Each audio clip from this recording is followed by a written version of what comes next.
स्वागत है सभी का। दोस्तों हम लोग आज बात करेंगे बीएसएससी सीजीएल की, है ना। सिलेबस क्या है, इसका पैटर्न क्या है, सभी चीजों पे हम लोग बात करते हैं कि जीएस में क्या पूछा जाता है।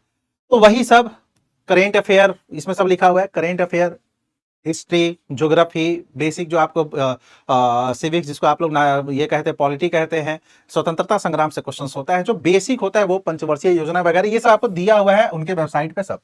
ठीक है, ध्यान रखिए। बिहार का थोड़ा बहुत क्वेश्चन पूछा जाता है, ध्यान रखिएगा। जिस प्रकार से दरोगा में भी बिहार का एक ओवरऑल पढ़ना पड़ता है, बहुत डीप नहीं पढ़ना पड़ता है, वैसा ही ये भी है, बहुत डीप नहीं पढ़ना है, ओवरऑल आपको यहां पर पढ़ना होता है। उसके बाद आते हैं गणित में। गणित में मैट्रिक स्तर का पूछा जाता है, वही साइंस में भी मैट्रिक स्तर का ही आपको फिजिक्स, केमिस्ट्री और विज्ञान, यानी आपको फिजिक्स, केमिस्ट्री और बायो ये होता है। तो ये भी 50 नंबर का हो गया, 50 नंबर का ये हो गया, 50 नंबर का ये हो गया और 50 नंबर का ये हो गया। ठीक है, ध्यान रखिएगा। क्लियर, ध्यान रखना।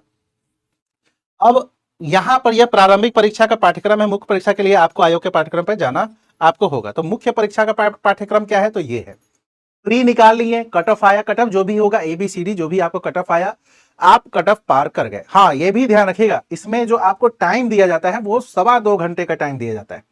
कितना दिया जाता है, 2.25 घंटे, क्योंकि यहां पर वो सब लिखना होता है, इनके ओएमआर वगैरह में वो सब आपको हैंड राइटिंग वगैरह कुछ कुछ लिखना होता है, तो 15 मिनट उसके लिए अलग से दे दिया जाता है। क्लियर, ध्यान रखिएगा। अब आते हैं मेंस। प्री पास कीजिएगा तो मेंस में देखिएगा 2 पेपर होता है, और इसमें भी आपको कितना नंबर दिया जाता है, आपको समय तो 2 घंटा 15 नंबर का। ठीक है, तो 2 घंटा 15 मिनट का, उसमें आपको वही 1/4 निगेटिव मार्किंग होता है। और जो मिनिमम क्वालिफाइंग, अब जैसे हिंदी में 400 में, तो इसका 30% लाना होगा तो आप क्वालिफाई कर जाएंगे।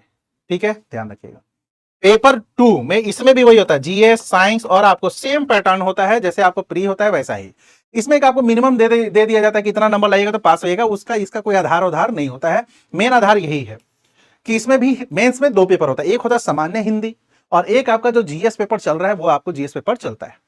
ये क्वालिफाई कीजिएगा तो आपको फिर डॉक्यूमेंट वेरिफिकेशन कराना होता है, और वो हो गया तो आपका सिलेक्शन हो गया।